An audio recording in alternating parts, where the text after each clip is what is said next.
Gonna be a giggly one, isn't it? Happy Moons Day, everyone. Here we are this Monday night, and we're going to talk about the divine feminine, femininity, feminism, and probably even bring in the divine masculine. So we've asked Alora has actually gracefully offered to bring forth some things for us. So I'm going to just go ahead and hand it to her. Sure. I'm really happy to be here. Thanks for inviting me. My daughter's with my neighbor, so if I have to peace out for a sec or two, I'll let you know.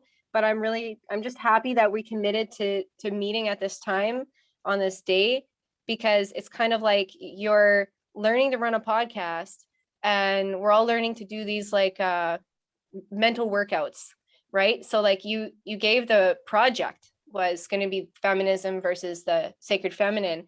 And I spent all weekend thinking about it. And I like the brainstorming just as much as getting to share what I came up with you.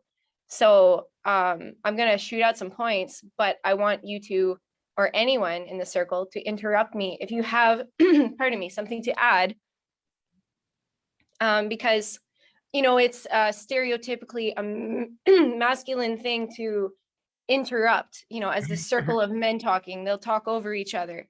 I don't actually mind that, because I see it as this is our project. We're trying to get some good information out.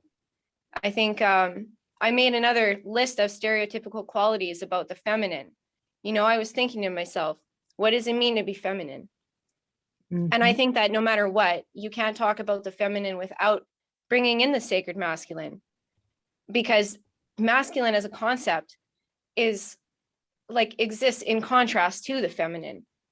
So like we could talk about women or just any gender having feminine qualities by, say, having a higher voice, or like we have some stereotypes that we maybe, you know, as a collective species outgrowing, like are women more indecisive? Are they the sexual selectors of our species? Is long hair and eyelashes always feminine?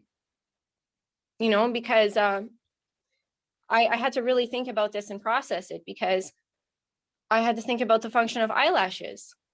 And then I would say that probably the person, the human on the planet with the longest eyelashes is probably going to be a male, because they had evolved to need to keep like snow or sand out of their eyes. You know, but at the same time, we find long eyelashes attractive and feminine. And we do this because like we like the contrast of dark eyelashes against lighter eyes. And so there's so much to talk about when you talk about concepts. We analyze these in a subjective way.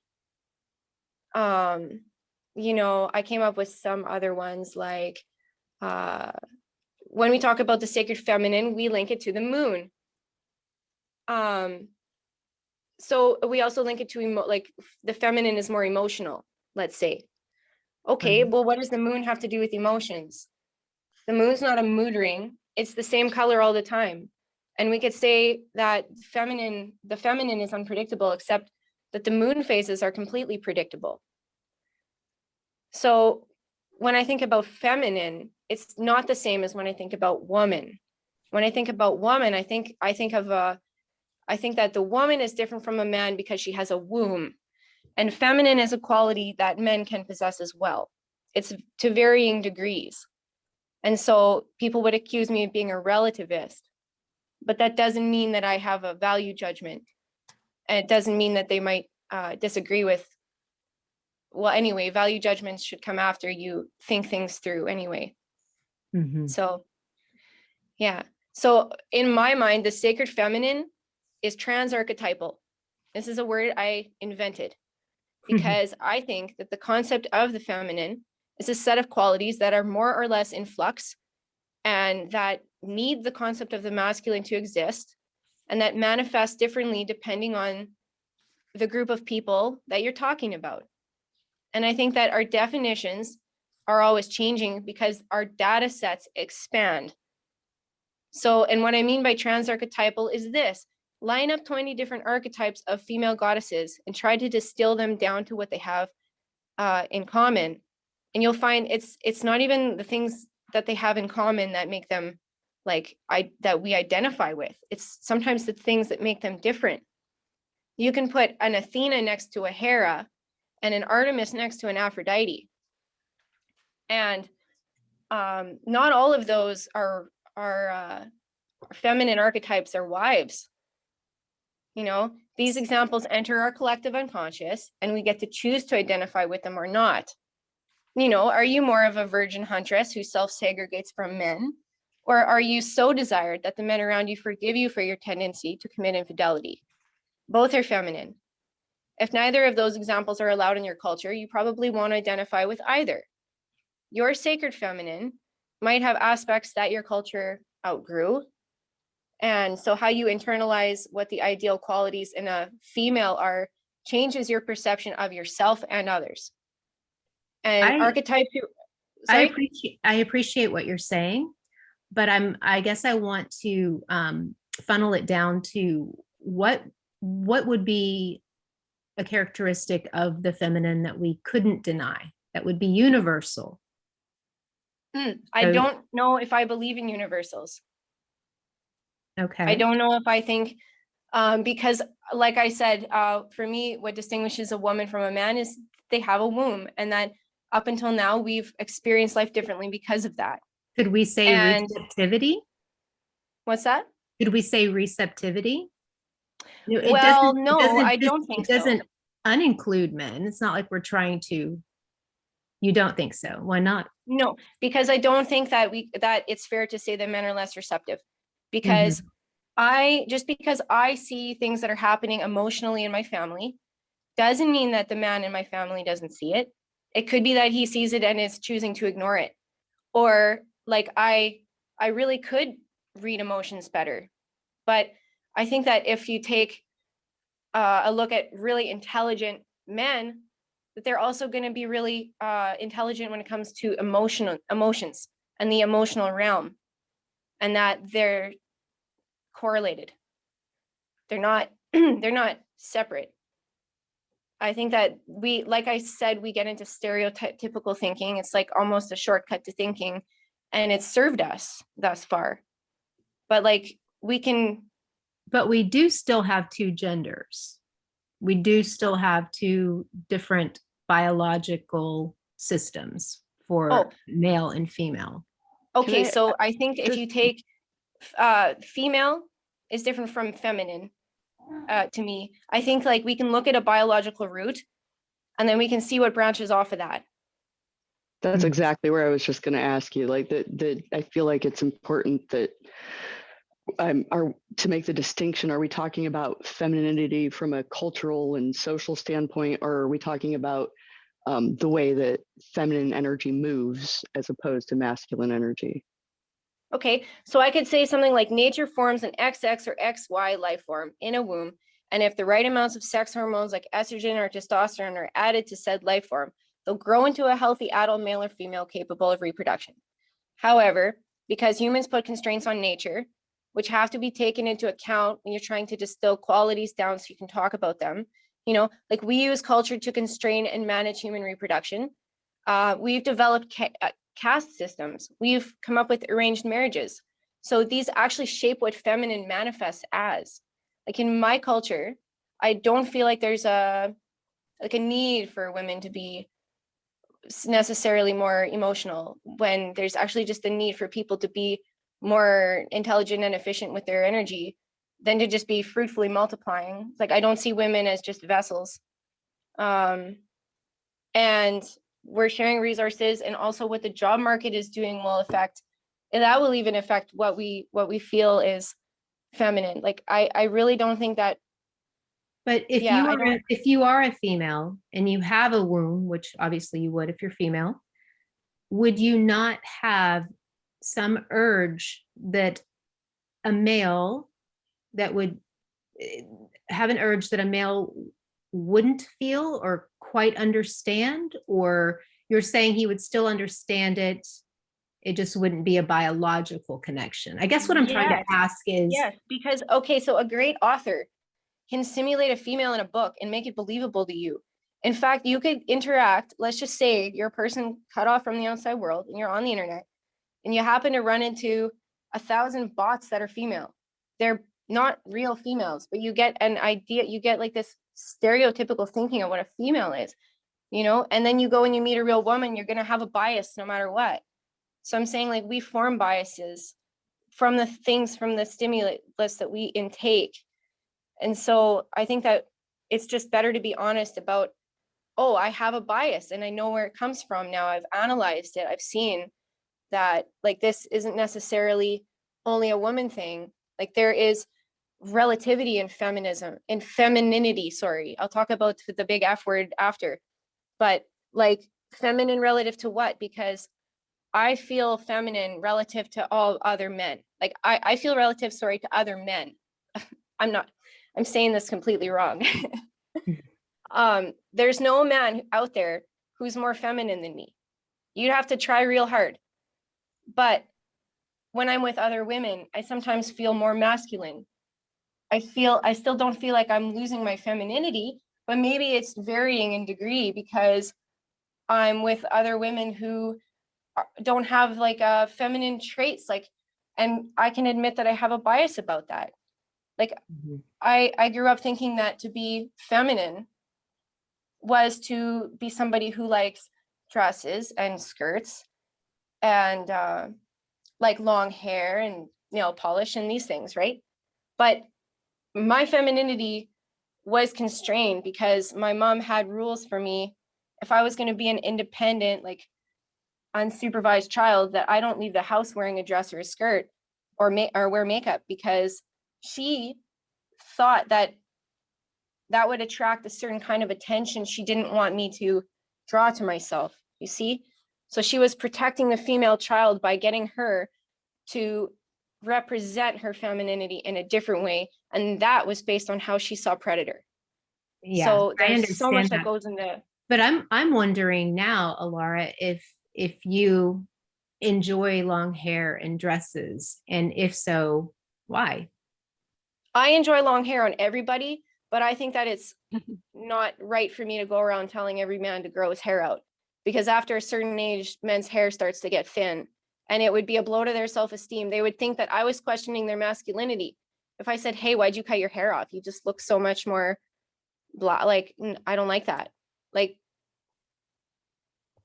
yeah.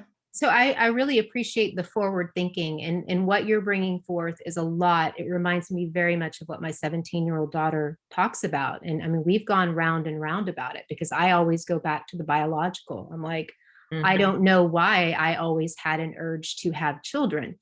I didn't want to have children. I didn't desire, I thought that this world was too fucked up to bring kids into, but yet my body told me, and my body was very able and very ready to have children. And it was sort of out of my hands. I, like you, or maybe not like you, your mom put these restraints on you, but I put restraints on myself growing up, just having poor masculine role models and such, that I chose very effeminate men in my youth, all the way through my 20s. It took me a long time to really appreciate my femininity, but it was kind of like me listening to my body, and just sort of things that I would say I didn't even allow to happen, but they just sort of took over. So again, I appreciate the point on the mental, in the mental realm of masculinity and femininity, but I still can't help but feel there is a biological urge that is beyond my reason. Sure. I mean, I was a tomboy, but I still love really masculine men. And I've also had the feeling that there's men that I love that weren't so masculine. However, compared to me, they were masculine, you know, but if putting them side by side with other men, they might be more, say, effeminate, right? I could look at them and, like, I could say, well, because of bone structure or muscle mass, or it's the tone of voice, or just the fact that they didn't have their emotions as under control as I was expecting, right? Of someone who was contrasting with me, because I wanted somebody who was, not as feminine. And so, like, I understand where you're coming from. Right. And that also brings up the really good point of I get upset when we want to say that men and women are equal, because they are not. And even no matter where each man or woman slides on that scale of masculinity, femininity, we still look for our counterpart or someone that balances us well. So then when you look at that, you still can't get rid of the fact that there is femininity and masculinity. And while I think that we probably all here would say we strive to have a healthy balance of both, maybe that's why we look for a partner, is to complete the other half. But anyway, I keep hearing Yeah, Debbie. I think it was me. Yeah, Trying to sorry. barge in here. Yeah, I would say add more data. Like, how are they equal? How are they not equal? Clarify more, because it's easy to have a reaction when you hear something. But if you go into it like that, it's like feminism. When you say feminism, you take away from the fact that there are many feminisms.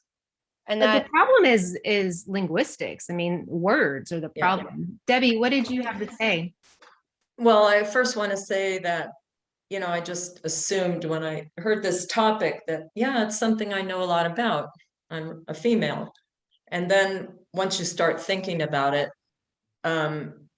it isn't so simple at all. This is one of the hardest Right. topics for me to talk about. I just want to say, which I think is interesting. But I can say that having been alive for a while, I have been through a couple of generations, seeing other generations grow up and watching my parents and how they were and their generation. And it's just really interesting to see how the culture changes in relationship to the biological thing that happens, when you're a woman or a man. And yeah, I think biology is important, obviously, the womb, the hormones.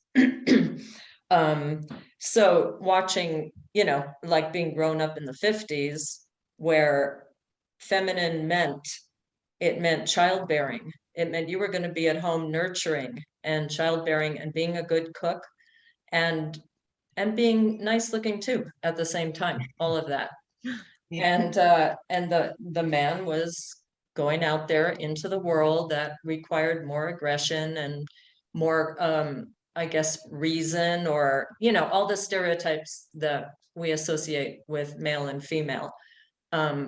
But yeah, because the woman was the childbearer and the male was the breadwinner. And then as time went on, and as you mentioned, now, the job world has changed, and it's so different watching my own daughter and her husband and how they share roles with the kids. And it's just very, very different. So people have a different idea of femininity and masculinity. Feminine means you're strong. You can go out there and kick ass in the job world just like the man can. That would be like supposedly equal, although I always hear that women make less than men for doing the same thing. So that's feminism. I'm not going to get into that. But well, just Debbie, Hmm? the strong independent female is something that I think is actually harmful to tell people, because I've met okay, so first of all, strong, but relative to what? I mean, I don't have to carry around thousands of pounds of steel on my back and rely on my grip strength to save my life multiple times a day like a male iron worker does. Like, okay. And second, independent is not something that we should teach people as much as I think interdependent, because all of the people that I've known who are like independent, we tell children this, like, you need to be independent. We do this to encourage them to depend less on their parents. And so you could see this as like a baby step to, okay, relative to the child who's completely dependent on their parents for emotional and financial support, you know, we're trying to lift them up and give them more responsibility. So we say strong, independent female, but in reality, all of the independent females that I've met are like adolescents who are completely independent from their parents, are usually put in government care homes.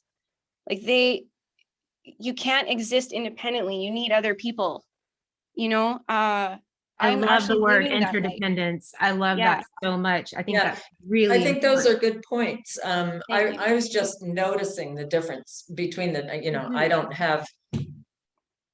think of like my daughter and her friends as being necessarily stronger or more independent women. That's how they think of themselves. Okay. And I'm kind of Yeah. like, I think I would have rather like not do what you're doing, you know, being out there in the job world doing And I feel like certain kinds that's of job. Yeah. pendulum swinging far in the other direction. It's sort of over correcting, you know? Yeah, but I just think that the ideas that we have about feminism and masculinity come from the biological roles and how important they are at Well, any the given division of time. labor was gendered. Like nature did what nature had to do in the time it had to do it in, so we could get to this point. We've needed it for our survival. So like sexual dimorphism worked for us. Dimorphism, not polymorphism. Like we did have two camps, you know, and I don't know what the future will have, except that I'm pretty sure that men aren't going to stop procreating with extremely, say, feminine females. I also don't think that going into the future, there's no place for masculine women. I think there's room for everyone in the future. So however, I wouldn't blame a mother for telling her teenage daughter to like encourage her to be more feminine. I wouldn't blame that parent, because really as a parent, you get this protectiveness, like you want your kids to reproduce and have children of their own. And so you kind of give that wisdom, you know, don't fix it if it's not broken. I wouldn't tell anyone to socialize their kids differently if what they're doing feels natural and cohesive and is working. Like I know I treat my children differently because they are different genders. I just do. It's not something that I feel I can really control. Will humans grow out of that? I don't know, maybe. And I don't think that it'll be for a bad thing. Like I think we're only increasing the lifespans of people. You know, when I thought about this topic of femininity, I think there are archetypal sacred feminine that are women, like Athena is the goddess of wisdom, and Sophia. These are women, and it's like, why isn't it a wise old man that we seek to emulate? When in fact, women actually live longer than men on average. So like we have a lot of wise old women out there. So Well, we're following Father Time. He's setting the path, apparently. Mother Nature's filling it. right. Yeah. I think yeah. I was gonna talk about like this whole like the patriarchy and feminism. Like I really see this as just like a false dichotomy. And like whenever I hear feminism, it's like a hype bump. Like I get like a little dopamine, like, oh, that's a big bad F word again, you know? Like I don't even know what it looks like to live in a matriarchy.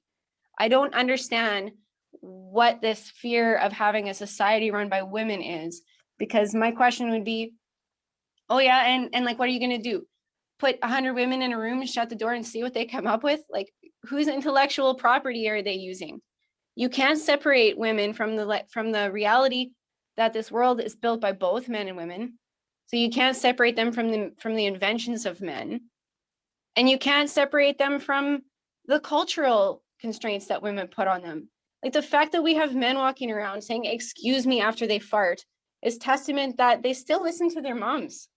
You know, you can't have men don't just run society without women's input either. Of course. And I think that's why we literally are being and have been held down for a long time. Yeah. Because Like we're too powerful. Whenever you're, as a woman, I would hope that the ultimate femininity would be to understand your own wisdom, and we're being closed off from that. It's pretty obvious that we're not being allowed, or we're being convinced that we're not enough, and women know better than that, if they're at well, all. you're at that place, but you don't speak for all women either, Charlotta. I do not, but I would say that that would be a quality of the divine feminine. When I asked, do you think that there's anything within the divine feminine, a quality that runs through the feminine, you know, I said receptivity, but I also think intuition. And that's only because I feel like the feminine is more quiet, receptive, listening. They're not the powerhouses. They're not moving forward. They're not moving the steel poles on their back. You know, they're Well, what we do with our calories is different. Like 1,000 calories for a man, he's gonna go build a bridge with it. 1,000 calories for a woman, maybe she's just gonna sit at a computer and do some secretary work. Maybe that's still a thing because it's comfortable for us. Maybe who knows, maybe there is a woman out there who's gonna go and do that. But or maybe she's going to go pick herbs in the forest and maybe figure out how to heal people. Yeah. maybe, and I don't think that that's like, I don't think that men are sitting there going, oh, women are so incompetent because all they're doing is gathering herbs. I think they're going to be appreciative of those herbs at supper time, you know? Well, yeah, some men will. And then there are going to be other men that are totally terrified of that because they're scared to death the power of someone. It doesn't have to be a woman, but of anybody. I don't think men fear women at all. I think that they fear the courts that we've built that says that they need to give up half a paycheck when we decide to. Oh, I think consciously there are men that uncouple. fear women now. I think there are Yes. plenty of men that I fear agree, women. Charlotta. Yeah. And I do think there's a universal trait. For me, when I started thinking about this topic, there's a lot of power in vulnerability. And I think when women can tap into that, it gives the conscious man who's, you know, sitting in his divine masculine the opportunity to step forward and meet us. Mhm. You know, and when I think back, Really, if I saw a vulnerable person, I'd want to protect them.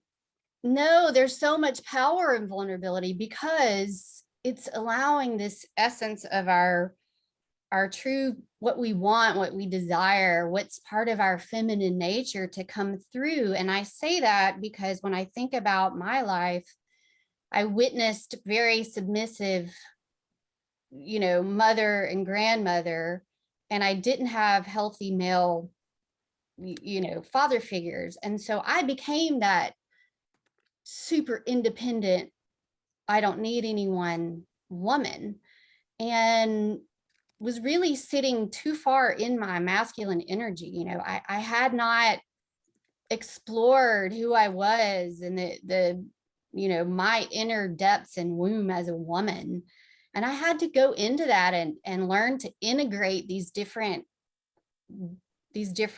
qualities. And the more I've allowed myself to be vulnerable, the more my authenticity comes through, the more my strength comes through, the more I step out of fear. And I think it's a lot of women put walls up, you know, and step into their masculine energy because they have this fear of being held, of being, you know, vulnerable, of Feeling weak. yeah, of being seen as weak. And it's not weakness at all. It's where our nurturing comes in, and there's so much strength in that, but it's been maybe, you know, conditioned in us as you know, to be weak, or we've taken on some of those qualities of the masculine, but it's not weak. It's I think it's very powerful. And that's why, you know, women want to sit and gather around under the moon, you know, because we're being fully who we are and fully in our vulnerability, you know. Just Yeah, I think ran naked under the moonlight. I know what that feels like, and I get it. But I don't think that those things would have survived for this long if they weren't important. They are important. Like vulnerability though is like kind of subjective because we'd be a Well, lot more everything's vulnerable. subjective. I like James's word, permeability, rather Yeah. than vulnerability. You know, Yeah. there's a subtle difference, but one I think really permeable means it's not coming from a weakened position, whereas It's- vulnerable It's maybe. kind of that allowing without while still having the outer shell. You know, you're just creating little holes. You know, Yeah, you still have a shell, but you're soft. you're open. You're Mhm. open, but you're not. And that's the Yeah. balance. You Yeah. know, Mhm. Which Yeah, I love that love. I can be vulnerable. I love that men are stronger than me in most cases. You know, if I need help moving something, I'm gonna find the strongest man I can, you know, around me in my environment to come and help me. And like, I'm not ashamed of my weakness. It's not a source of shame for me. It's just like, I'm different. Like, yes, I have children to watch. And I think that men appreciate that we take on those roles so that they can do other projects.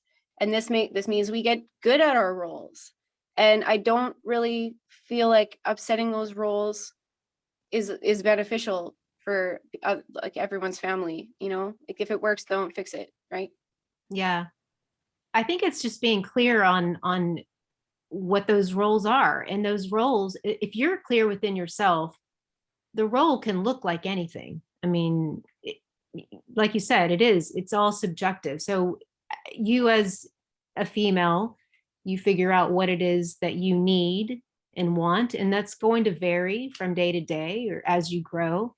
But if you can just own who you are, that's that receptivity, that's the permeability, and you mold and you grow and you know, I think it's resistance to who you are, what you are, that can roadblock you.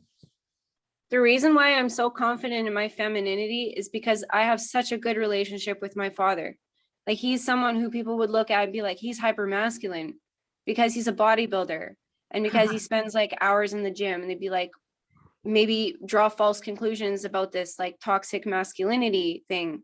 And I would say like, no, if anything, he taught me that like going to a gym or a dojo is a pro-social environment. You learn to get along with people and you actually learn to kind of conform to acceptable norms. And I'd say that women's influence is always affecting that. So, I mean, my dad has a really good temperament and like a really optimistic attitude. And I don't see a lot of negative masculine qualities around, whereas I know that there are people who do. And so they look for the contrast in that, and they want to be different from that, and the differences are what make it beautiful. But I think a lot of people have trouble integrating that masculine, and they're kind of fighting with it. And like, I'm not fighting with the masculine. I want to complement the masculine. I worship the masculine. When I personify inanimate objects, they're masculine to me. And like when I was a child and I had toys, it wasn't a teddy bear. Like I carried around a fucking green Power Ranger. And that was my toy. Like I channeled my love into that thing because it was cool. He could do things I couldn't. And I didn't want to be the male. I didn't want to be the green Power Ranger. I wanted to just love it for what it was. Yeah, and to be free and open enough to be able to appreciate that. I think a problem Yeah. comes in when we're really putting stipulations on how one should dress or what toys one should play with. That's an issue. Right. I was shamed once for wearing skateboarder clothes because I rolled with the skateboarders. I used to be good at it. And people were like, women in particular, sorry, were like, why does she dress that way? I'm like, you try skateboarding in skin tight clothes and tell me it's fun. Like there's a certain, we say that this dress is less feminine, but it's more practical for what I'm doing. Yeah. I think sometimes we get too caught up in the accessories that we call feminine or masculine, because I Yeah. don't think it's really about that at all. And then there's times when I see femininity and I can't turn it off. Like I was watching Star Trek earlier And like, if you guys have watched Star Trek Enterprise, like, you know, T'Pol from Star Trek, they try so hard in that show to subdue her femininity. They cut her hair into like this mushroom mullet, and she wears this outfit that's gray and meant to camouflage her curves. Yet she's like supermodel hot, and I wouldn't call her masculine. Like, I think calling her handsome would be kind of an insult, because one, my generation doesn't call women handsome, and two, because she's just too feminine. Like, if I was playing a video game and I was like, I'm going to make a feminine character, I'd give them features like that. Like, I would want, in my mind, to come up with this, like, maybe an ideal that I could emulate. Like, I could, if I wanted to be attractive to a man, let's say, if I wanted to get a man's attention, and then I think that would change if I was trying to get a woman's attention. So that's why I think it's a spectrum. That's why I think that they're not lying when they say it's a spectrum. I want there to be respect for people who don't want to buy into that, or who aren't at that level of understanding. Like, I don't think that you should be coerced into believing one thing or another. Like, you should come to it yourself. I agree. But how are you encouraged to come into yourself, and how long does it take? Because like I said, it took me, no one was teaching me anything intentionally. There was never any intention. And I think that like with my children, the generation that I brought up, I was aware. I was absolutely aware. And we would go through the toy aisle. It would be about what do you like? And I mean, I would just sit back and watch them, whatever they gravitated towards, and no judgment. Anyway, but I don't think that everybody has that same wisdom. And so here we are talking about this. And that's why I was really hoping that we could be live, and that, I don't know. This will I get think- out. I think it's great to talk about. I love talking about this topic with other women, because most of the people I have to talk to are men. So it's like, I want to know what you guys think, you know? Yeah. I think Yeah. it comes to us in different ways, Charlotta. Like for me, I remember the realization, and I remember this day very clearly when I, you know, realized that I was not going to have children in my lifetime. And a lot of my life, I didn't want them. I'm like, I don't want to bring kids up in this. But then I did go through a period in my 30s where I did long for that, but I wasn't in a relationship. And, you know, I wasn't so hell bent on doing it that I was like, I'm going to do this on my own and whatever. But then I had that realization that this isn't going to happen. And when I think about that now, that realization really helped me start the exploration of going deeper into my own femininity. So I think how that comes about for everyone is very different. And that was, you know, I had to almost grieve that, you know, even thinking about it now, I feel the emotion come up, because it's, and maybe it's not that way for every woman, but for me, it was part of me, like this innate thing that, okay, well, that's not going to happen. And I'm going to grieve that loss, you know. It's like a loss of something that whatever felt like it should happen in my body, and it wasn't going to happen, you know. So I don't know. I mean, I can only share what I experienced. I don't know. I appreciate you sharing, because it's anyone that I've spoken to in similar situation expresses the same thing. And so that makes me, and then like I said, I think about my own desire, my own, you know, just, it didn't even, it felt like almost outside of myself.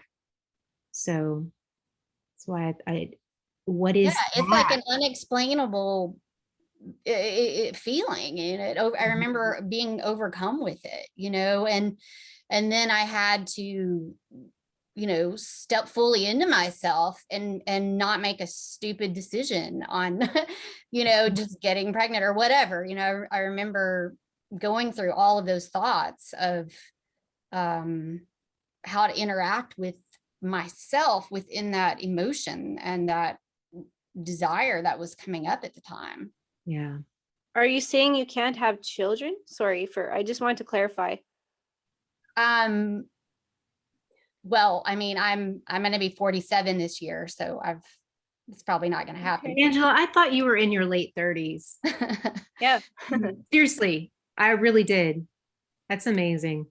But why can't you pour your love and your resources and your energy into someone else's children, and then you might feel better about that?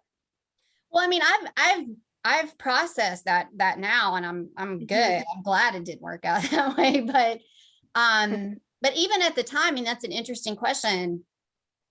I remember I didn't want that. I didn't want to pour my energy. It wasn't even about the children or being with or around other children. It was about what I was feeling within my body, you know, and going through that experience of like physically birthing some, you know, into the world.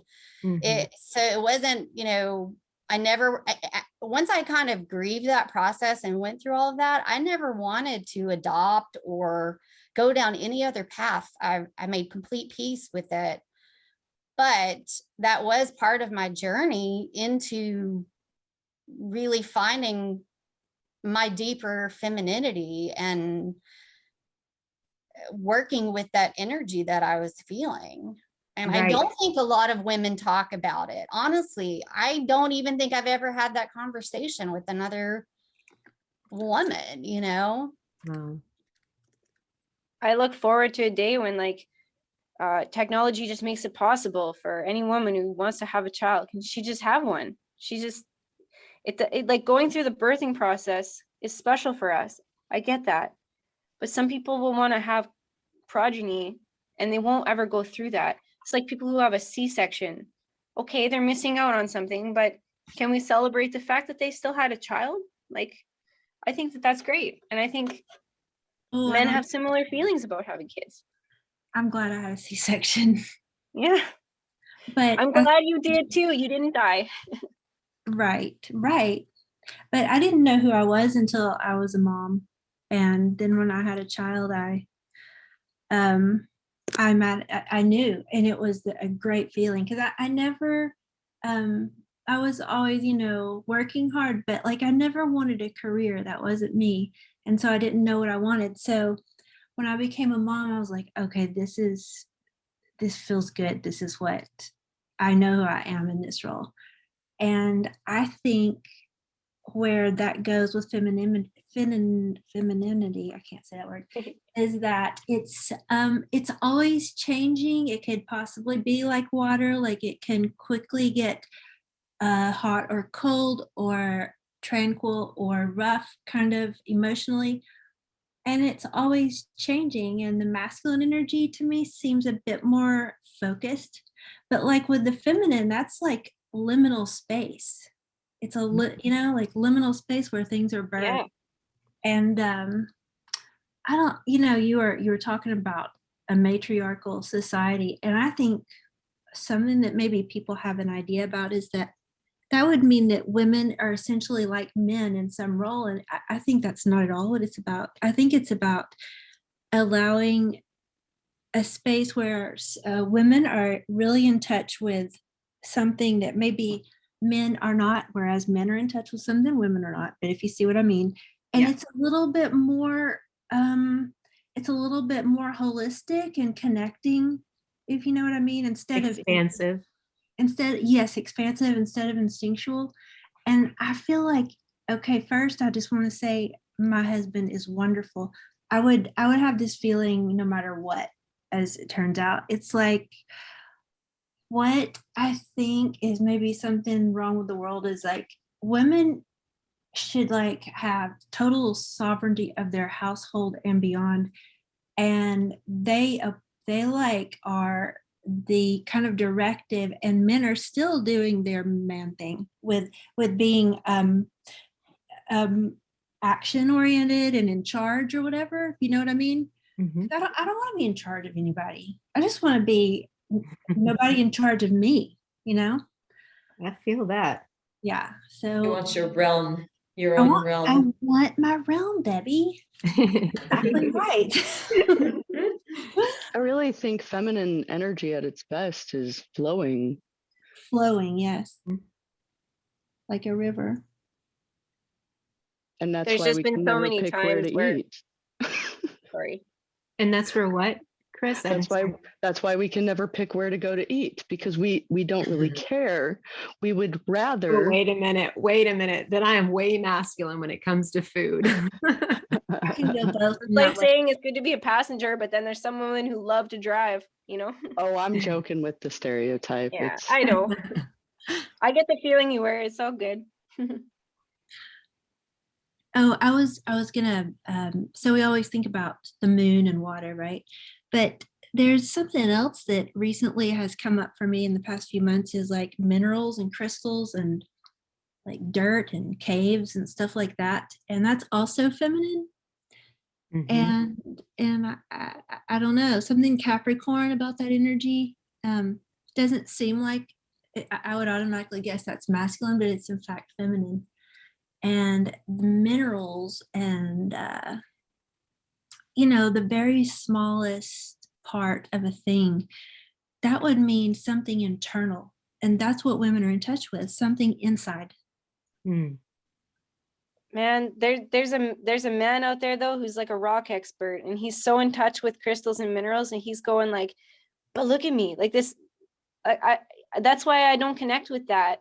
I love rocks and crystals. I just don't feel like that has to do with my femininity. And when I see like the moon being feminine and stuff, Uh-huh. and like these Didn't archetypes, for me I for the think it's longest useful. time. It didn't for me either for the long. It's something that's happened to me kind of recently where I'm in touch with minerals or something. I don't know. But yeah, that's a feminine sign. I think minerals have conductivity. Is that the word? Conductivity? Yes, right. And, Like and so we're talking about flow again. I If you're think really women are holding the the essence of the mineral and not trying to write down the chemical, or not the chemical, but the makeup of it, that turns to me more scientific and kind of like boring. But yes, right. That would be like how some molecules are chiral, like chiral chirility, where it's like if you put your left and right hand up to each other, the thumbs touch and all the fingers touch. So like if you and there's molecules like that. And so apparently, I was reading this blog for a while that was going on about this, and I got really down deep into like what that implied with like pharmaceutical drugs and approach to health and beauty, and seeing how certain things, they weren't made as chiral molecules, they were made not that way, which doesn't like seep into your skin or your own biological molecules and all of that. So that's interesting. you're talking about the pharmaceuticals are made in the way that they don't.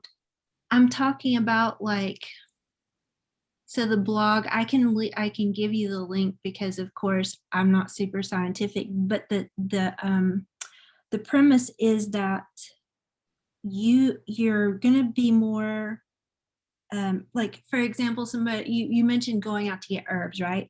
And that's in touch with the earth. That's very in touch with the earth. And the pharmaceutical company is of course just taking everything away from that. Like it's all in the lab, right? Right. So if you do something that's more in touch with the earth, it's probably going to be chiral and assimilate better in your system. And Thank you for clarifying. I got you now.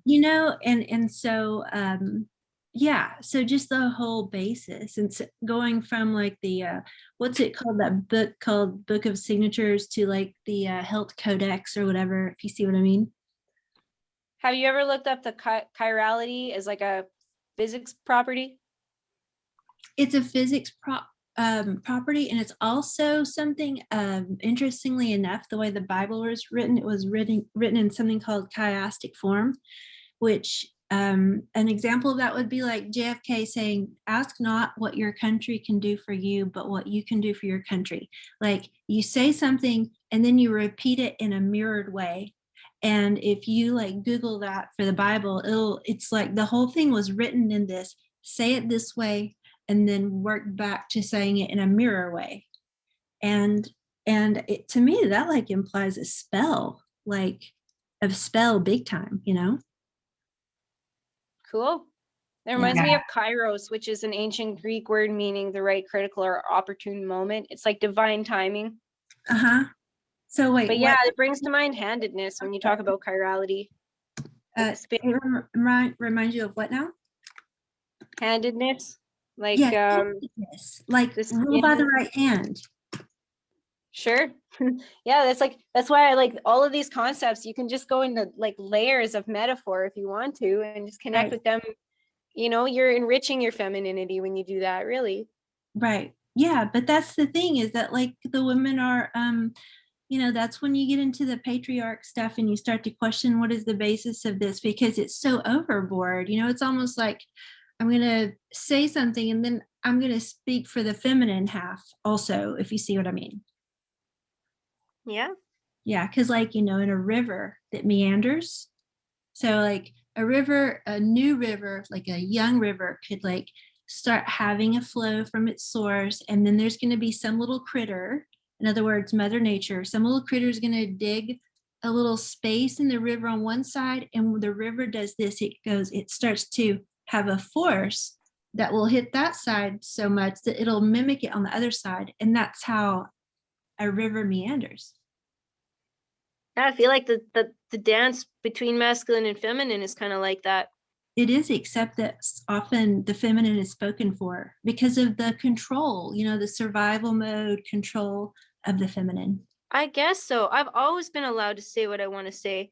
And there's times when I'm so humbled because I'll say what I want to say. And then some man will correct me and it'll take me like days to figure out that he was right.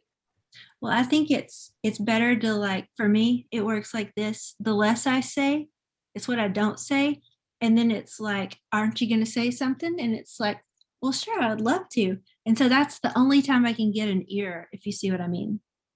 Because I don't want to be like a man. I just want to be like me. But I also don't want to be spoken for. I don't know. Yeah, I get that. I love that, Mary Jo. Is that took- what you go by, Mary Jo? It took, or MJ. It took me a while to figure that out.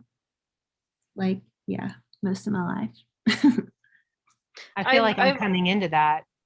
Has anyone else like had friends who were men, but they had like feminine qualities? And what did you think about them?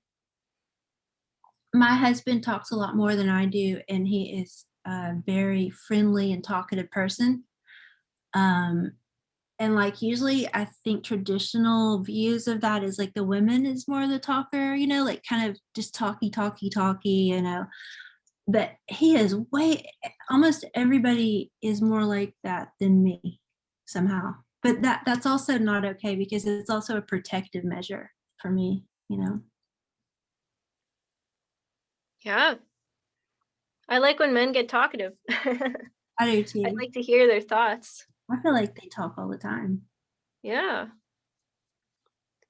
And I think women would talk a lot more too if we had something to do together. Anytime I've been at a job where it's just me and women, we just talk most of the time. Yeah, me too, because I get bored at jobs. But some of the stuff I'd like to say doesn't register, because I'm like the symbolic stuff, you know. I start talking about that, or I start saying, hey, look at that, and I'll point out synchronicities. And I think from somebody that's not opened up to that sort of thing, they just think, well, okay, so you just pointed out some coincidences, but like, what is your point? And I'm like thinking, no, but it means something coming through. It's unseen. You just, you know, flow with it. You flow with it. Right. So it's not just necessarily about talking a lot that makes you feminine. I don't think so. I think it's feeling and talking, and yeah, it's like a connection, you know. When a few years ago, I went to this talk for parents at my son's school, and he was maybe in first or second grade, but the person that was doing the talk was a psychologist, and he was talking about his own daughter, and he was talking about a study done on babies and saying that, well, girl babies will, you know how babies, like they immediately will cry because they, if whatever they want or need, right, and that's their language, and it took a quicker time for girls to cry than it did for boys to cry. The boys would just keep tugging at it, like say they want something attached to a string or something, and the boys would just keep tugging it, and then the girl would quickly, you know, she would tug a couple of times and then cry like, okay, I want that, and I want your attention, I want you to get that for me. And he's like, I don't know, I don't think that implies weakness. So they looked at this brain activity, and female brains have this left-right connection, and men's brains or male brains highlight a spot here, a spot there, a spot here, a spot there, instead of like the interconnecting with both. So, you know, that's something to remember when you're talking about the masculine or talking about just the men or males you're around, is that these things, you know, these things are the way they are, and they're played upon somehow, I feel like, a little bit. And they can be played upon. Laura, you asked about, you know, more feminine men. My first boyfriend, 8 years, I started dating him when I was 16. Everyone that I knew thought he was gay.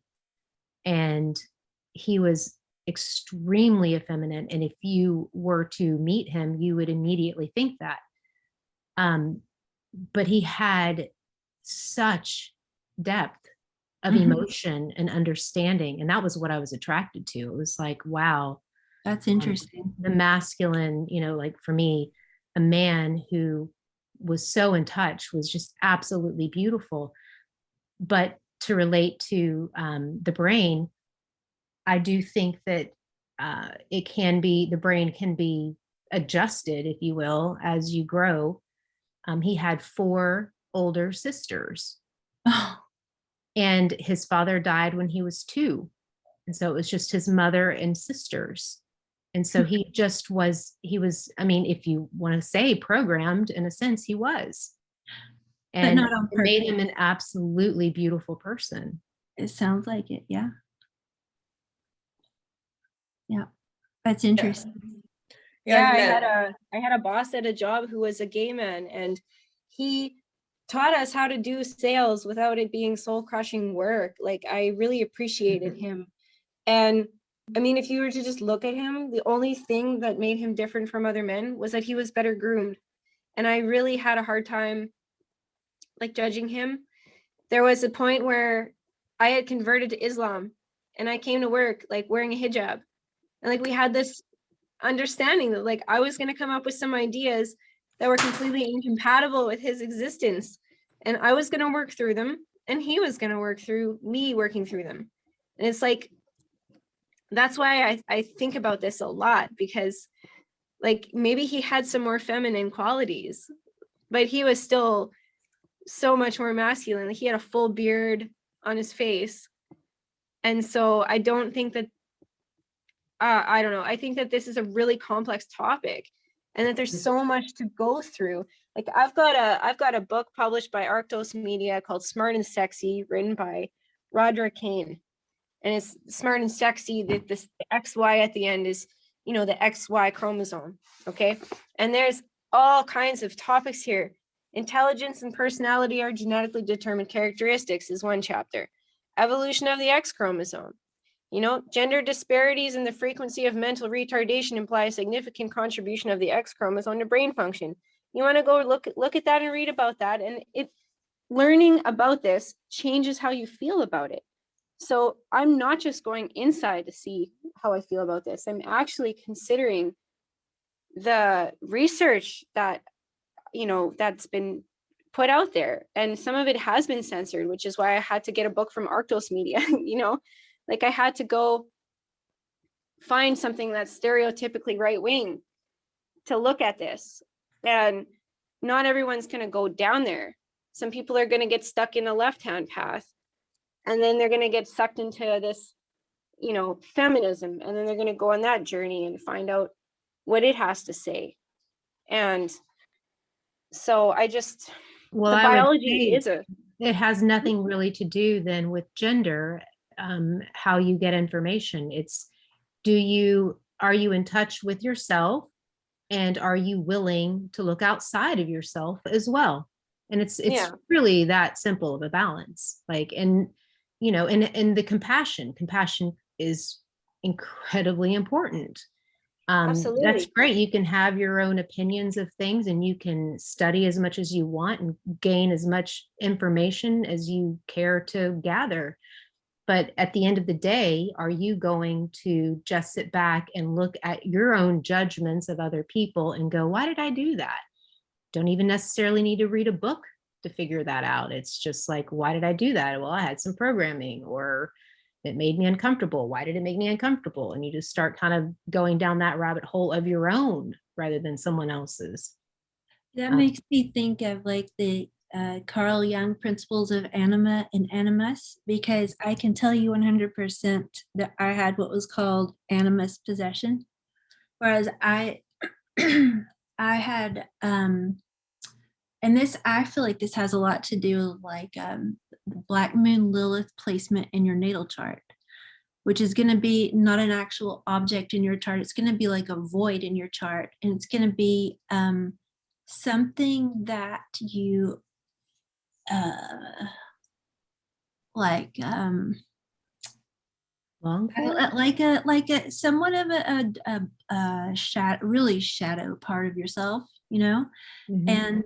And animus possession for me was I love strong masculine men, and so I was either like super attracted, or I was like, or it's like this extreme flip-flop, like, or it's like, oh my god, it's smothering, like, oh, I can't even stand this like constant need for like the masculine input around me, like, and it's so awful. Like, maybe if you happen to have what's happening with your chart, like you're having some big transit for your Black Moon Lilith, you'll know, because, or I did, that was pretty rough.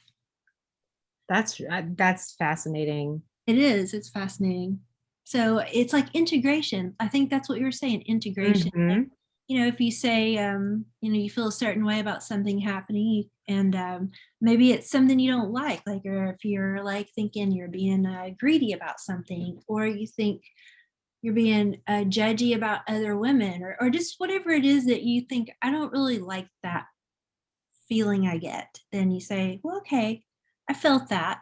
So you acknowledge it. It's like, when that's okay. And, I don't know exactly why I feel that way, but I'm just going to be okay with feeling that way. And so you eventually integrate that shadow part. Yeah, as soon as you acknowledge it, right? When you acknowledge it, then the answers kind of come. You're like, aha, Yeah. boom, slap me in the face. I Right. got it. And then you have compassion for yourself more. Yeah, yeah, love it. Do you guys think that there's some behaviors that are hyper feminine? I've been thinking about that as a flip side, as like a chirality to hyper masculine. Oh man, I think that there are people that are lost as hell. I mean, and that think that they need to put the mask on of that to feel validated. Yeah, I mean, if that's what you mean. I I mean, often wonder if the drag queens who go to perform in front of children need the children's witness more than the children need them. Like, because when I see a man putting on like lip liner, I see that as an act of hyper femininity. I see that as like, okay, he's getting ready for a show. He's getting ready to get a witness. And what he's doing is he's increasing the contrast on his face so that his What? lips look like they're glowing, sorry. Why Or is so it's is like, that hyper femininity though? Why? I don't know. That's what I want your input oh, on that. that's a good question. Yeah. You know? I mean, just this, and pardon me for a minute because this kind of touches on something that kind of pisses me off. Go for it. The that you've equated that with hyper feminine. I Mhm. mean, It's the clown. you never see and I can never get this right, trans woman would be male to female. Is You that right? got this, Chris. the male to female transition. And I obviously don't know half the people in the world. I mean, perhaps it exists, but you never see the male to female transition and then they walk around dressed in cargo pants and like Yes. just everyday casual wear for women. Yeah. No, they are to the nines, you know. And it pisses me off because I look at that and I go, is that what you think a fucking woman is? That's what you think a woman is? That's what makes you a woman? I mean, But I feel. Go ahead. Yeah. They're just sending out a signal that this is my sexual preference. Like it's a sexual thing. That's what I think it is. That's why I feel weird when it's around children. Is it? I've seen drag queens. I've seen drag queens in a room where it's all consenting adults and we're all there to see the show and there's no problem. And it's like, I get that everything you do is centered around what you think a woman, like your expression of femininity is. I get it. Like you don't want to put on too much muscle mass. You want to make sure you look good in tights. You want to have your makeup to the T. Great. But that's for the show. Like that's not reality. It's a fantasy that you're going to go see the show. And then that's why like it is kind of like a clown, except they're doing it because they obviously get something out of it. Like they're obviously getting laid because they do it or they wouldn't do it. They're capitalizing on it somehow. Wait a minute. Mhm. Yeah. You think the Go for it. capitalization would be getting laid? Definitely. Really? Or, Oh, I don't know about if not getting laid, just so. getting attention. I think it's a mask, and women do it too. You know, it's like an over portrayal of what you're lacking on the inside. You know, it's like it's like the opposite. It's like you're so evacuated that you're trying to make up for it by overdoing everything on the outside. It's to that convince pendulum yourself thing. that Yes. you're something that's not. For sure. I Yeah. don't know. Well, I heard that God gave women makeup as like a technology to beautify themselves. Is And like, yeah, the fallen angel. Yeah, that's a Roman thing. okay, so like I get it. I could use makeup and make myself more desirable. Why? Because I'm increasing the contrast on my face. No, but If I here's put the black eyeliner around my eyes, it increases the contrast between the colors. And so like humans like that contrast. Sparrows are the opposite. The females are subdued and the males have more contrast on their body. So it's like, what are we doing? Like, is femininity just are they trying to increase that contrast? Now here's an esoteric little tidbit that is fascinating to me. I don't know if you've ever heard of a blog called The Secret Sun, written by Chris Knowles. Nope. He's really talking a lot about the Mithraic cult of ancient Rome, and it still exists today. And then talking about fallen angels, because that's always like to do with Rome is like really fallen angels, Martian type Promethean technology. And the fallen angel Azazel, it says to taught women the technology of makeup, but really in the most original text taught the men of the technology of makeup. That's interesting. Yeah. That's cool. I've always had a because they theory on probably that, taught it to that the women. Mhm. the Sorry, women in nature in the animal kingdom, I've always had a theory. It's not even a theory on that. The women are usually more subdued in coloring. They're just more for- brown. Yeah, they're like more for- brown and plain, but cuter. kinda. They sit And on the neck. the men are more for more- colorful and more like trying to get attention, like it's Yeah, fascinating. they do show-offy things too, like very elaborate and silly dances. The birds that Yeah. do Some that of these are birds, amazing. if you've ever seen these birds go through Yeah. their moves, it's amazing. Yeah. It's amazing. I'm glad that our sexual dimorphism manifests as it does. I'm glad that my butt doesn't glow when I'm horny. Like I'm glad we're not like that. And I'm glad that the hyper masculine that we complain about isn't like male baboons ripping the face off other creatures, you know? Well, wait Thank a God minute. for women. Oh, Laura, how What- do you know hold your on. butt doesn't glow? Only if it's slapped enough. Mm. I mean, isn't that why people wear blush and lipstick? Because, or it does that naturally, or they want to like put that vibe out there, you know? The blood Mhm. flow, yeah. Mm. Like I try not to judge, like you know how in Thailand there's supposed to be lots of these lady boys, like they're Yeah. just doing, I'm sure they're just doing it because they have a tourist industry that works for them, Mm. you know. Mm. Like would they do that in a without getting something out of it? They actually have like a place in society that's older than like the sex tourism. They are just, and Native Americans also, they were just like born a man, but yet they embrace being a woman. And then sometimes they're like, and you might find this horrifying, but from what I understand, they're like a nanny sort of, but like, you know, uh, they're man, right? But they are transdress, or what do you call it, transvestite. So they embrace life as they're a woman, but in reality, in their adult life, they probably are a gay man. If you see what I mean. I couldn't hate them for that, because like, okay, maybe you have 5 brothers and they all have children. What, and you don't feel like you need to procreate because your family's already stressing its resources. So you pour your resources into their kids. And so you're like the gay uncle. I don't really have a problem with that. No, I just not at all. I don't want kids to be at risk or at danger ever. So I don't you know, think that's I- like gay doesn't equal pedophile, of course. right. Exactly. Thank you. I mean, Yeah. I think that we should talk about it. Like people should look into if there is a connection to that, because some sociologists / philosophers / writers have made that connection. And so like we can kind of talk about it, but we don't have to get like reactionary. We can look at the evidence, I and then we can look trust at real life examples too. I trust the, flying the weird flags, like obviously, I trust those people way more than the ones that are hiding, that are pretending to be normal, that are like going along with all of society's cues of what is normal. That freaks me out.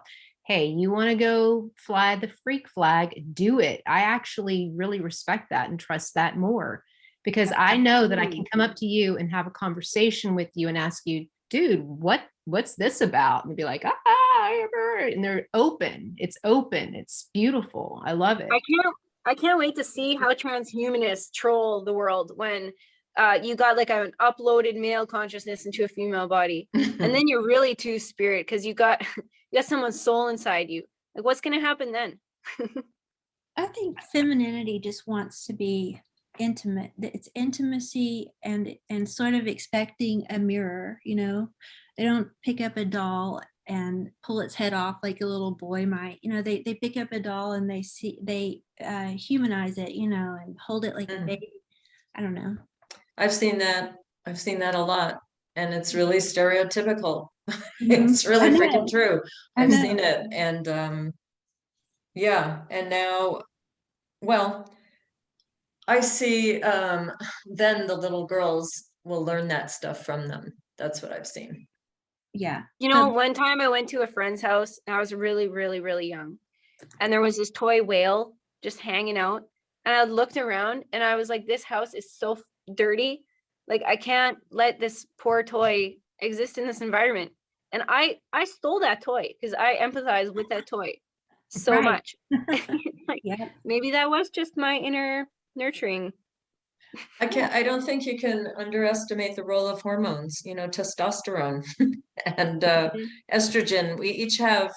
Each sex has some of the other, like the yin yang symbol. We both have the other in smaller amounts usually. And I think, when there's larger amounts of the opposite, then you might have somebody that's in a different place on the spectrum Sure. of masculine, so-called masculine, feminine. Anyway, I was going to say, I had an interesting experience, and this is probably really a normal experience for a lot of people who live in cities, but here in Reno, it doesn't happen that often in my world. I had a substitute teacher show up in a pantsuit, looking very pretty, and that person was named Daniel, and I honestly did not know what. It was like They, them. so dead in the middle of masculine, feminine. You didn't know. And because I'm not in practice of like all the PC shit, you know, like what are supposed to say, he, she, or I ended up because that was the That's only word that PC. came. And I guess that's PC, it turns out, because it's not male or female, you know, it's like, oh my God, it was But, you such know, an experience. No, and this was such a nice person, and the Mhm. kids loved this person, and they loved them. And it was such an interesting experience to watch myself like not know how to peg this person as a male or female. I honestly, it was so like when you can't remember what day it is when you first wake up. It was kind of like that. It was Mhm. really dilating. And I was My- just like fascinated the whole day. And what a nice person that was. They were. And anyway, it was My a cool 7th Yeah, I experience. cater to it too, because I understand that what I'm seeing as what someone's working through could be a phase, or it could just be their reality. And so It's like in very much private, the I'm going to do what I'm reality, going to Laura, do. that you brought up opening the show. I mean, I really feel like you were describing that, in which I feel like where the kids are going mentally. Like I said, it's very forward thinking. These kids have a deep understanding that they don't want any they don't want role models, they don't want gender roles, they don't care about any of that, because they just want to be them. And so they're really experimenting and playing with it, and it's actually quite beautiful. And Debbie, what I was going to say is that with Daniel, you could have asked Daniel, hey, what is your preferred pronoun? I have such an issue Right. with this. My daughter and I go round and round. She's like, just ask people. And I'm like, fuck that. Just tell me. If you want me to refer to you in a way, you need to tell me. And she's Yes. like, no, they won't be offended. But if you are in question, say, hey, how would you like to be referred to? Or what is your pronoun? And I'm like, oh God, now I have another thing that I have to pull out and try to figure people out. I'm like, I'm already lazy. I don't want to do this. But it is compassion. And I'm not against having that compassion. And my youngest daughter's telling me, like, I'm sorry, mommy, but if you want to be nice, that's just what you do. I mean, it's very real what's happening. Be human. Yeah. The person that I work with, the teacher in the class is actually gay, lesbian. And I talked to her about it, and she was a little put off at my, how I described it, because, I didn't know this already, but she also told me that, yeah, you just ask. Well, how would you know, honestly? Yeah, well, chips we were on learning. shoulders are a thing in my world. Yeah. I mean, we're figuring it out right now. We're talking about it. This is so Yeah. interesting. And I really, like I said, this was a hard topic for me. Anyway, what was I gonna say? Okay, now I forgot, but I'll come back with it. It'll come back. What was a hard topic for you? Is that just the knowing? yeah, like what are we going to talk about? Are we going to talk about what, because I'm like, yeah, this is femininity is such a stereotype, there's so many stereotypes that are attached to this subject, and I couldn't figure out like what would be the real base that we'd be talking about, like, so it's just nice how we're meandering all over the place. That's fine. This is turning out to be really good. It's a very good example of femininity. The way it's meandering, and the way that it's trying so hard to be inclusive. And oh, I know what I was gonna say. Before I forget, what really bugs me is I know a couple of mothers that are really intentionally dressing their young boys in dresses, and posting it on Facebook. Oh, this bothers me so bad. It's, I mean, if the kid is interested, he sees his sister putting on nail polish. I've seen it done really organically by the mom. You know, it's Yeah. like, oh, you want nail polish like your sister, here you go. And then the kid gets bored with it or he likes it, you know, just depends. But these mothers are like virtue signaling this shit. Mm-hmm. Oh my God, And can I that- please chime in? Can I please? I have to go get my daughter, so I'm gonna be quiet. But I was working in a group home where my partner was also working there, and he was like the handyman. And the little boys who were watching him, like they would alternate between trying to dress like putting on dresses and experiencing what they felt like, and then being more masculine. And I think that it's good that they get like this chance to try it both, you know, to try it both. Because if they're hanging out with the handyman, they're gonna learn how to fix things. If they're hanging out with the women, you know, they're gonna learn to cook. And like we still do divide ourselves into different roles all the time. And they're gonna ultimately choose what they want to be. Yeah. Exactly. Play I with just it. resent a parent channeling, you know, at such a young age. It's like ridiculous. It's crazy, absolutely insane. I think Where do you draw the line though? Where do you draw the line? I don't know. you just see what your child wants to do. Like my son is like super he was absolutely he's like very boy, right? And he just, I don't know, he's got his own unique personality and he knows what he likes and he likes to be rough and but like no, I didn't encourage, it didn't have to be encouraged. He's just like that. Right. Yeah, I think that's it's just exactly right. normal for children. I mean, like I was a tomboy as a child, and I mean, I'm very feminine. Like I think to myself, gosh, I mean, there's got to be situations where these children are being forced into a gender, and then they get older and they're like, I didn't want this. And then what do you do? It's, you know, it's Mhm. sad because things aren't being allowed to play out as they naturally should and would. Which would be Yeah. the feminine thing to do. Let it play out. Right. Yeah. You know, people want to do the right, you know, that virtue signaling stuff. I want my son to wear a dress. You know, It is just so weird. it is. It's very strange. You And then you know, look at the parents and you realize the apple fell right under the tree. We're kind of doing the same thing right now, though, guys. Like this entire conversation has been like stuck on the fashion of femininity rather than the substance underneath. Not are they wearing a dress? Not are they putting on nail polish and makeup? It's those are accessories. Like if I put on a white coat and a stethoscope around my neck, am I now a doctor? No, that's fashion. That's not so what what's the makes substance? Yeah. Seriously, like I want to know, what is the substance? well, that's what I kind of thought we'd be discussing. Well, let's go there then. Come the on. yin and yang of it, and I get where half of the problem is like you said, Charlotta, in the words.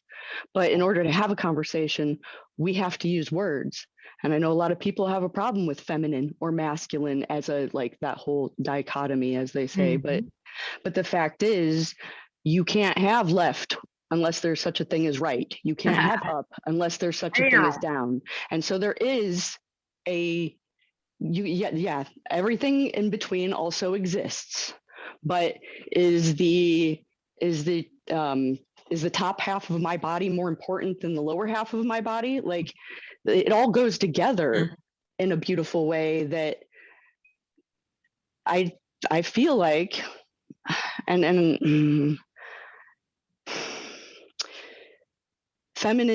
feminine energy. That's why I wanted to focus on the energy aspect, because it flows different than masculine energy. You can put a masculine man in a dress and he's still going to be a man in a dress. Right. Like that doesn't make him feminine. Mhm. The sort of, I mean, and I guess the part that's really hard to articulate in any words is that essence that's put off, because I don't know about you ladies, but I can feel when I'm in the presence of strong masculine energy, and it has the quality of comforting me. I feel safer. I feel relaxed. I feel more receptive then, and more even creative. And And I think that those sorts of things, like I'm at a loss to try to like lay it all out for you, but I feel like those sorts of things more speak to a feminine quality than fashion. I think so too, Chris. And I think the more that a woman is in touch with her own femininity, the more she can feel that presence of the divine masculine or the conscious masculine when it's in the room, you know? And I think Agreed. there are many ways to do that. And I mean, one thing we haven't talked about is just our own, you know, divination through the yoni, you know, like, I mean, have you done the exploration within like the feminine body and how to work with our own Stargate, our own energy, you know, our own map that's written on our body, you know, like we have so many tools we can use just by getting in touch with our own self, our inner self and our outer self, because they're working together to help us deepen that connection with I the That sounds interesting, Yeah. but I'm not sure. I wonder about when you say yoni, like I'm thinking vagina. yeah. And I'm wondering, like, this is going to get really, well, what we're just going to go here. So, you know, in sexual exploration, I can't help but imagine, and I will go to the imagining of what the man part feels like the masculine, you know, insertion. Like, what does it feel like to have a penis? I mean, come on, like how empowering. Like that used to be so intriguing to me. It is intriguing. Yeah. And I mean, so is that what we want to talk about? Yeah, I mean, we should. That's part of femininity. And I mean, I don't know. But I know all about, well, I don't know all, I will never say I know all about myself, but I'm quite familiar with the yoni, but like, how do I experience the opposite of that? And is that what people are trying to do right now? Mentally, is that, I mean, the newer generations. I mean, why do you want to experience? I mean, I don't want to experience what a man experience. I mean, no, I don't know. That's part of the mystery, you know. I want to feel that, but I don't.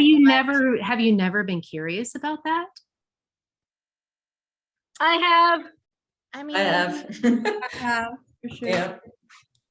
I mean, that's part of like, for me, I that's like part of feeling it. understanding like what I'm taking when I'm ugh. I'm taking it. That's what I like. Yeah, but that to me is a different type of curiosity. I don't know. Well, Yeah, but I it's get not, what it's the you're saying. essence. It's the essence of Yeah, it. yeah. I mean, have I you was guys ever once with done a- oh, go ahead. Oh, okay. So I was once with a guy who said he wasn't sure if he wanted to commit to monogamy because he wanted to experience women like they were different ice cream flavors.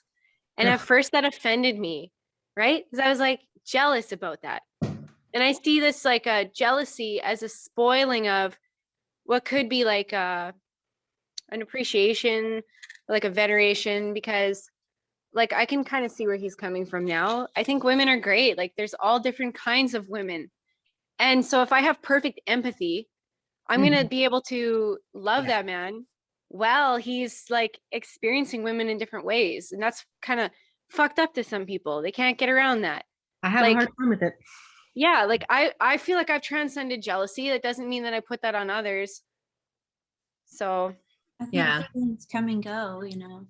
for sure. I've tried to transcend jealousy, but I can honestly say that I have not. Definitely not.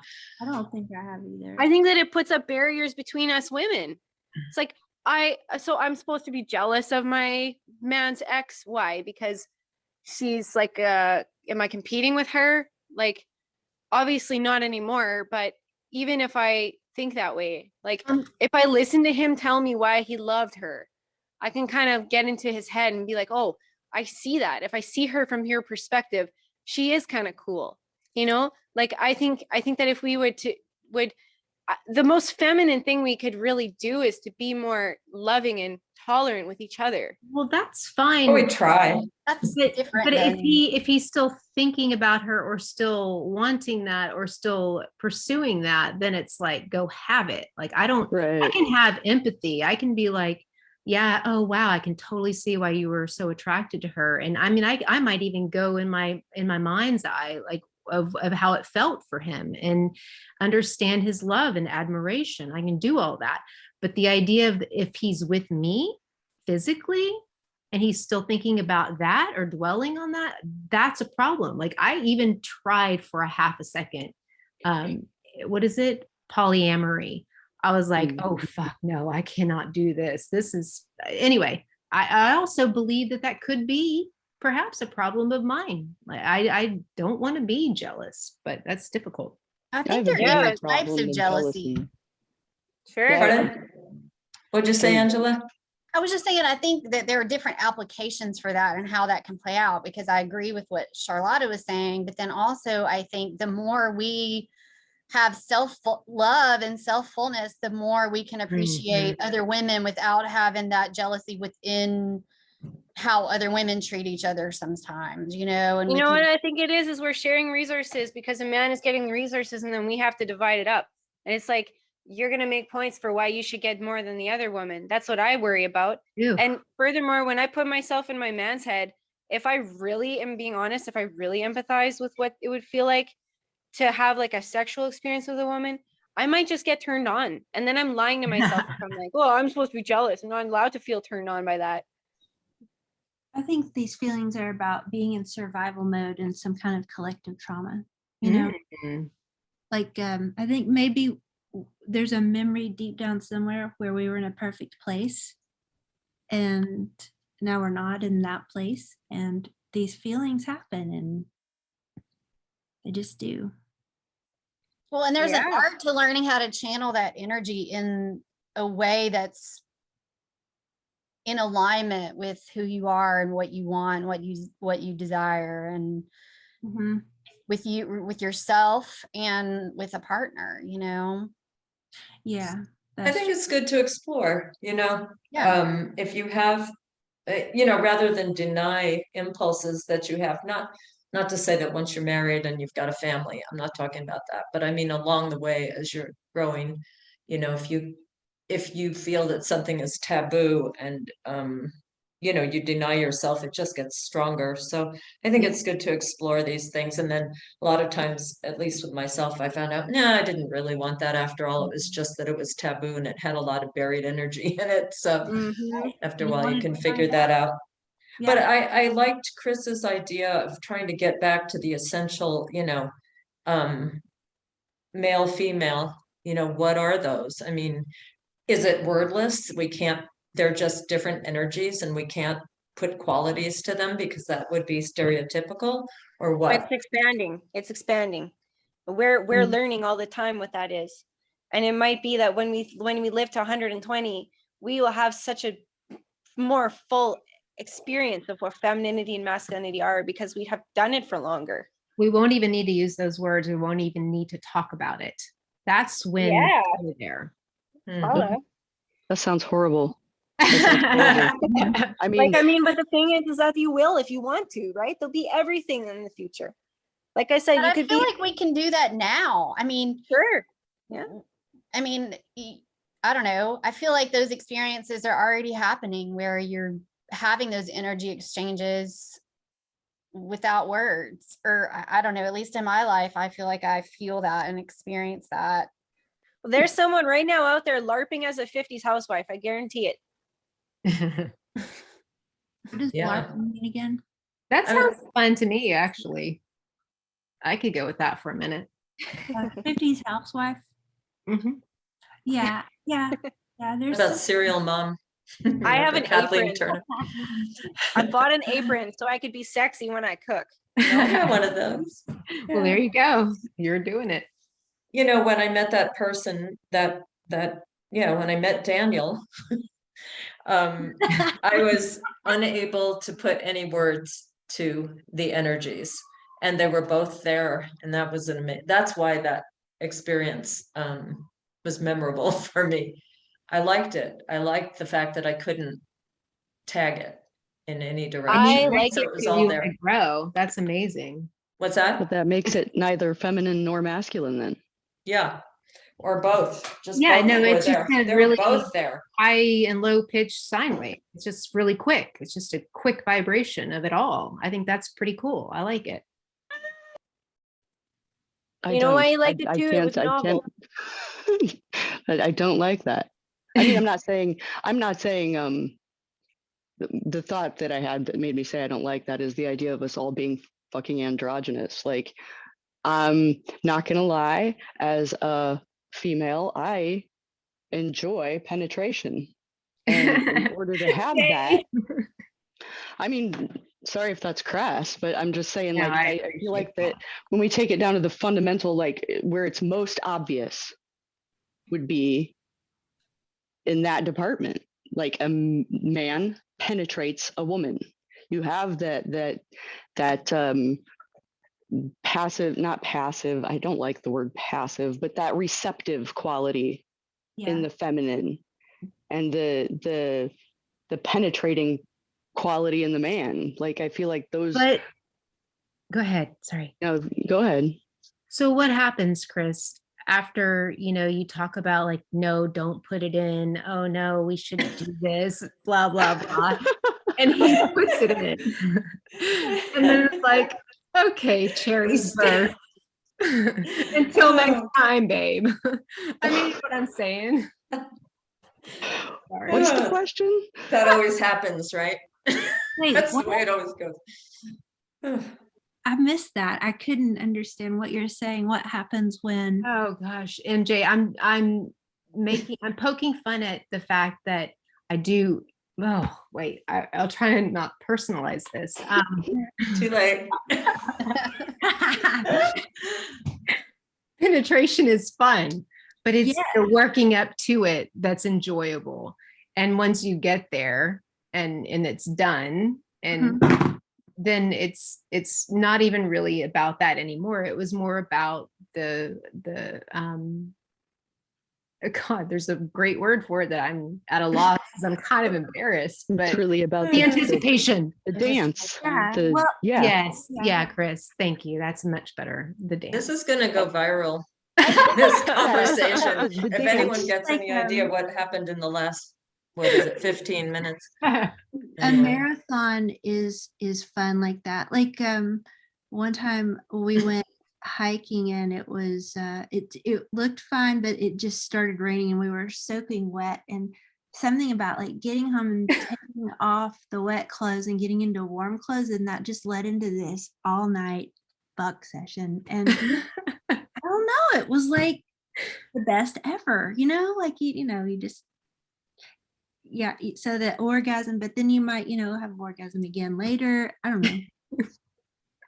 But I think there's so much more to it than that. Ugh. Like, it doesn't just have to be the anticipation and then that. I mean, it just There's depends a on lot how more.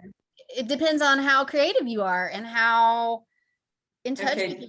with your We're playing with Details. energies. Details, Angela. I think you know something. I'm just saying Somebody that said- uh-huh, you go ahead. know it doesn't have to end there. There's I that's agree. just how our society has had this play out, the chase and then it's over, whatever. No. Yeah, And I no. think that's where we have to learn to really, be in touch with ourselves and know our bodies and allow that exploration to continue, alone and with it, if we're in a relationship with a partner. It's not, we limit ourselves so much, I think, in how we let this play out. I mean, I don't know if you guys have ever done like a drawing of your yoni. If No. you okay, so like mirror work Mhm. and divination, there's a path down there. Where is it taking you? Where do you want to go? And I just think there's a lot of magic between our legs that we can work with to tap Is it into the deeper literal? levels of our femininity, Mirror.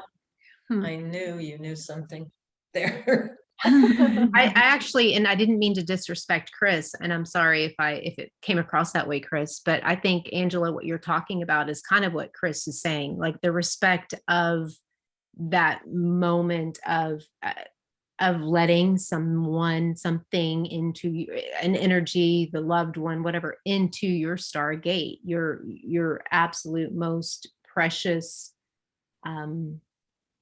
interpretation of yourself. That does not. Holy of holies. Yeah.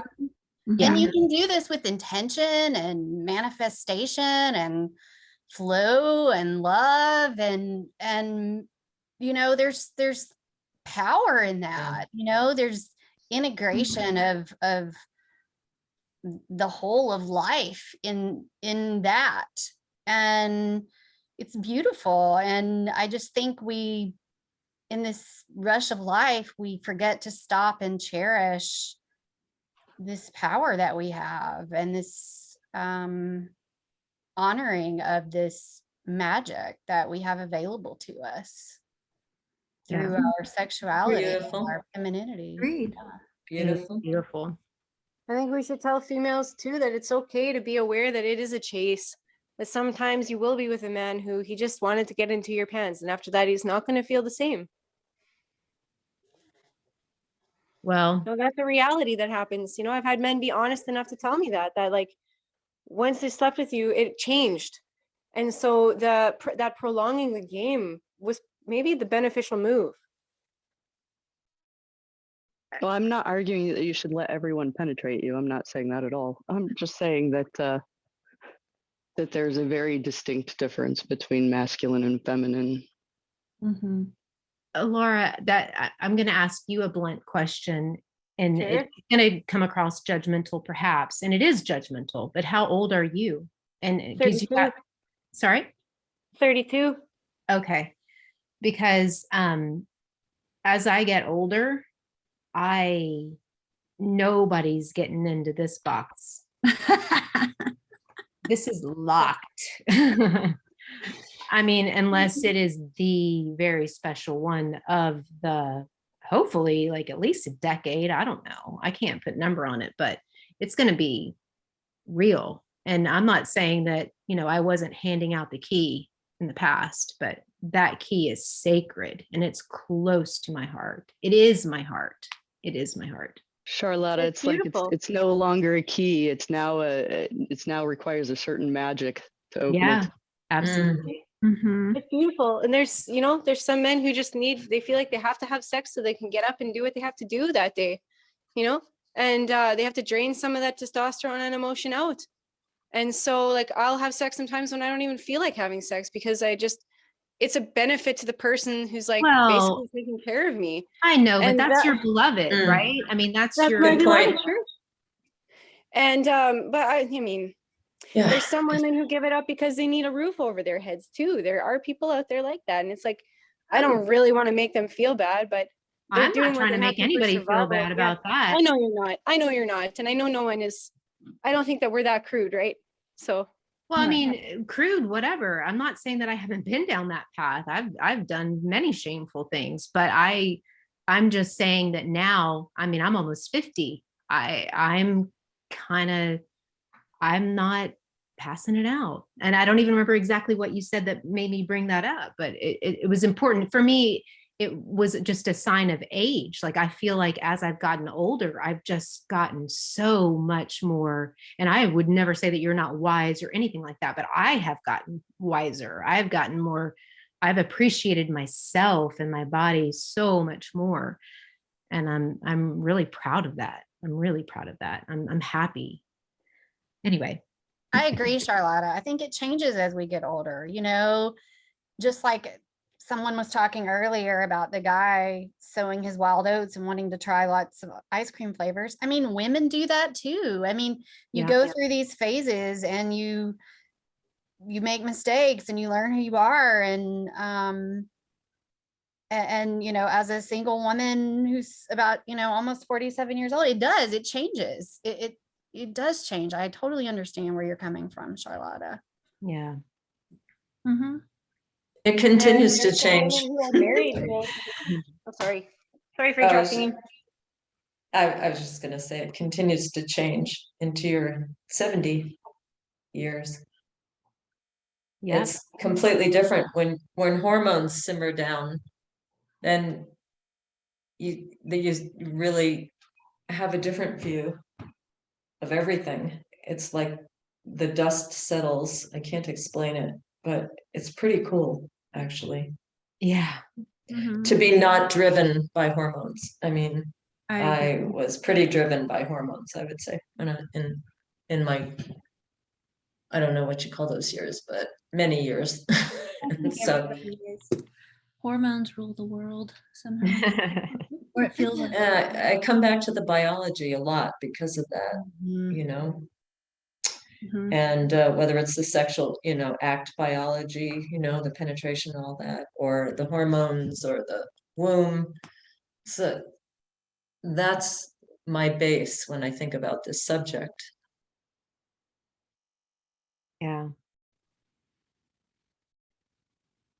Well, ladies, Wait, there's no time for James this time. I mean, we have 5 minutes. 5 minutes. No, only kidding.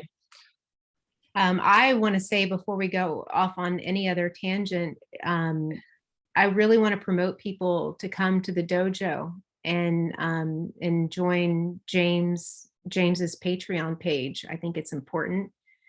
I would love for us to be able to continue to do this with people that we are already comfortable with speaking with. So all of us have spoken. I haven't spoken with Mary J.